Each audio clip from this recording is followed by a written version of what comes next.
Hawaii is famous for its beautiful beaches and lush landscapes, but there's something else happening that could change life on the island. The Skyline Honolulu Project is a big plan to improve transportation across Oahu. This new rail system hopes to solve the island's traffic problems, connect neighborhoods, and provide a better way for people to get around. In this video, we'll take a look at how this project came to be, the challenges it faced, and what it means for the future of Honolulu. The idea of a mass transit system for the island of Oahu, with a population of just over 1 million people, most of whom reside in urban Honolulu, has been under discussion since the mid-20th century. One major attempt occurred in the 1990s, when the city proposed a rail transit system as part of a broader plan to manage urban growth and reduce traffic issues. In 1992, the city even secured federal funding for a 10-mile rail line, but the project was abandoned when newly elected Mayor Jeremy Harris decided to focus on other transportation solutions. This decision led to the loss of federal funding and delayed the development of mass transit by nearly a decade. In the early 2000s, the idea was revived with new energy. Mayor Mufi Hannemann, who took office in 2005, led an aggressive campaign for a rail transit system. The driving forces behind this renewed effort were worsening traffic congestion, population growth, and the realization that Oahu's geography made traditional road solutions inadequate. Hannemann's administration worked hard to gain political support, culminating in a 2008 voter referendum where residents of Honolulu approved a general excise tax surcharge to fund the project. To manage the development, the Honolulu Authority for Rapid Transportation, or Just HART, was established in 2011 as a semi-autonomous government agency responsible for developing, operating, maintaining, and expanding the transit system. Now let's delve into the scope of the Skyline Honolulu Project. This visionary initiative is set to provide a comprehensive transit solution covering 20 miles of elevated track, featuring 21 stations that connect the island's western residential areas with the bustling commercial and employment centers of Honolulu. Why an elevated rail system? The decision was made to minimize impact on existing roadways and land use, and to avoid conflicts with underground utilities and other infrastructure. The Skyline is designed to operate as an automated driverless rail system, offering high frequency and exceptional reliability. Trains are set to operate at speeds of up to 55 miles per hour, allowing for efficient travel across the island, with an expected end-to-end journey time of around 42 minutes. Also, the stations themselves are designed with open-air concepts that take full advantage of Hawaii's temperate climate, and they feature modern amenities with accessibility features for people with disabilities, integration with other modes of transportation, thus providing a comfort and convenience for passengers. The Skyline Honolulu project is divided into 3 major phases. The first phase covers 10.8 miles from East Kapolei to Aloha Stadium, featuring 9 stations that primarily serve the western parts of the island, including residential communities and educational institutions, such as the University of Hawaii West Oahu and Leeward Community College. In October 2009, the City of Honolulu awarded Kiewit Pacific Company a $483 million contract to build this phase. The stations along this route were tendered separately to other contractors. Construction began in suburban Kapolei and Ewa, moving eastward toward the urban center of Honolulu. The decision to start construction in Kapolei was both financially and logistically sound, as it allowed the city to build a maintenance yard in a less expensive area away from the expensive urban core and minimize disruption to Honolulu's congested roads. The second phase, known as the airport section, spans 5.1 miles, extending from Aloha Stadium to Middle Street, where the Kalihi Transit Center, a major bus transfer hub, is located. This phase is crucial as it includes 4 stations, one of which serves Honolulu International Airport. The design contract for this section was awarded to AECOM in 2012 with a winning bid of $38.8 million. In August 2016, the construction contract went to the Shimmick Trailer Granite joint venture for $874.8 million, and construction officially began in December of that year. Initially, the line was planned to fork near Aloha Stadium, with one branch heading south to the airport and the other running through Salt Lake. However, the City Council later reversed this decision, suspending the Salt Lake alignment in favor of the airport route. Although this change increased costs, it was justified by the higher ridership expected from connecting 2 key employment hubs, the airport and Pearl Harbor. The third and final phase of the Skyline project involves the city center section, which runs 3.3 miles from Middle Street Station to Civic Center Station. This segment includes 6 stations, with one serving downtown Honolulu, making it a crucial part of the entire rail system. In August 2024, Parsons and Tutor Perini won the contract for design and construction with a combined bid of $1.7 billion. While design work has already started, construction is scheduled to begin in late 2025, and it will be interesting to see how downtown Honolulu transforms with the introduction of this modern rail system. Originally, the Kukuluaio and Kalia stations were included in the Skyline Rail plan, but severe funding shortages pushed their construction to a later date. Despite this setback, the Heart remains committed to completing these stations eventually.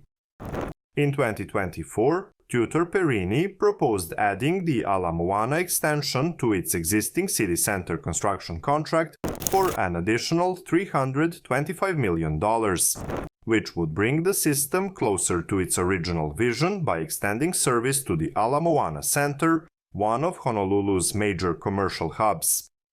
In 2011, Ansaldo Honolulu JV, which was later acquired by Hitachi Rail, was awarded the contract for the train systems and operations. The project, however, faced delays due to legal challenges from competing bidders, causing setbacks in both the procurement of trains and the start of system integration.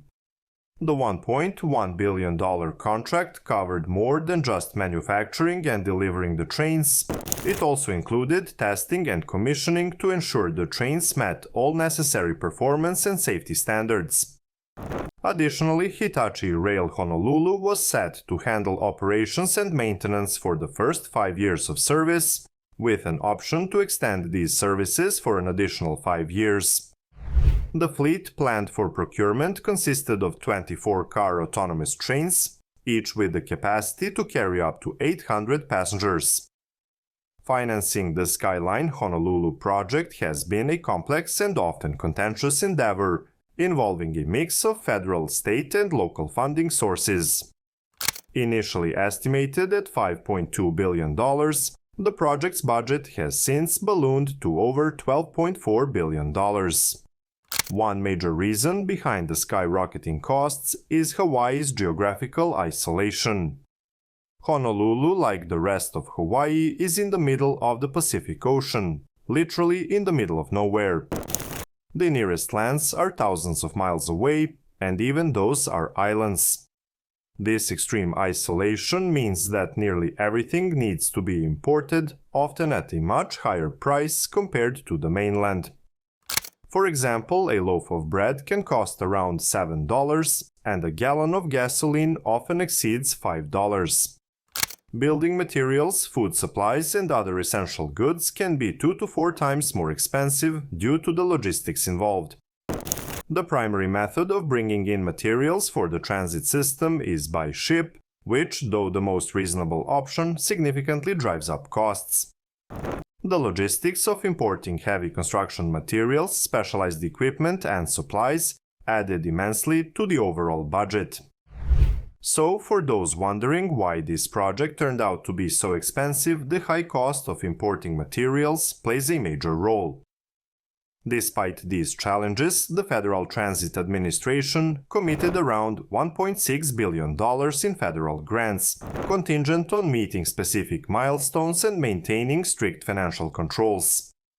This federal funding was essential for launching the project, but also introduced a layer of stringent oversight. At the state and local levels, a significant portion of the funding comes from a 0.5% surcharge on Hawaii's general excise tax, initially meant as a temporary measure for funding a transportation project, but extended several times to cover rising costs. Additionally, the state legislature approved the use of a transient accommodations tax, which is charged to hotel guests and thus further support the project. The construction of the Skyline rail system has faced significant engineering challenges, largely due to Oahu's unique environmental and geographical conditions. Legal issues raised by native Hawaiian groups and environmental organizations led to delays, while the discovery of ancestral remains along the route required extensive archaeological studies and rerouting to avoid sacred sites. These challenges, combined with the COVID-19 pandemic, impacted the timeline for starting interim service.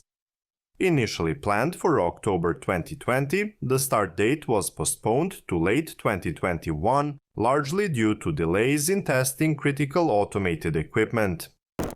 During this time, a significant issue was discovered. Early wear was noticed at the track crossing on an element called the frog, which should not have occurred on a new track. An investigation revealed that the train wheel flanges were about half an inch narrower than required at these crossings, making it difficult for the driverless trains to safely navigate certain sections of the track at the intended speeds. Additionally, inspections uncovered issues with subpar welding and cracks caused by sandblasting, further complicating the situation. In December 2021, temporary welding fixes were implemented to allow the trains to operate at their designed speeds despite the narrower wheel flanges, with plans to replace the wheels during future maintenance. When Hart sought contractors for the necessary manganese welding, no local bids were received.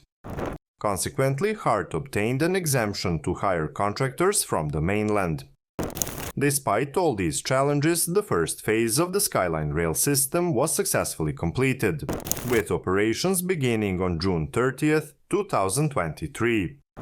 The second phase is scheduled for completion in 2025, while the third and final phase is expected to be completed by 2031. The trains currently in operation for the Skyline Honolulu Project are the first true mass transit with fourth grade of automation system to begin serving riders in the United States. These driverless trains have a design speed of approximately 55 miles per hour, allowing for a travel time of about 22 minutes along the 11-mile segment of the rail line. The first phase of the project was projected to serve between 8,000 and 10,000 daily passengers. However, actual ridership numbers have been lower, with daily figures ranging between 3,000 to 4,000 passengers, calculated according to data from the Department of Transportation Services. This discrepancy is not entirely surprising, given that the current operational hours are limited from 8 a.m. to 7 p.m. A transit system that ends service at 7 p.m. is far from ideal. To better understand the impact, perhaps viewers from Hawaii could share insights into local routines, such as when it gets dark and how that affects people's commutes. Nevertheless, city officials expect ridership to increase as the rail line extends into more populated areas and reaches downtown Honolulu. With these expansions, the Skyline system has the potential to fulfill its promise of alleviating traffic congestion and providing a reliable transit option for Oahu's residents. If you enjoyed this deep dive into the Skyline project and want to stay updated on its progress, please like this video, subscribe to our channel, and hit the notification bell so you don't miss any future updates. For those of you who want to support the channel further and help us create even more content like this, consider becoming a member here on YouTube or joining us on Patreon. Links are in the description below. Your support means the world to us and helps us continue to bring you more stories from the world of railways. Thanks for watching, and we'll see you next time on Railways Explained.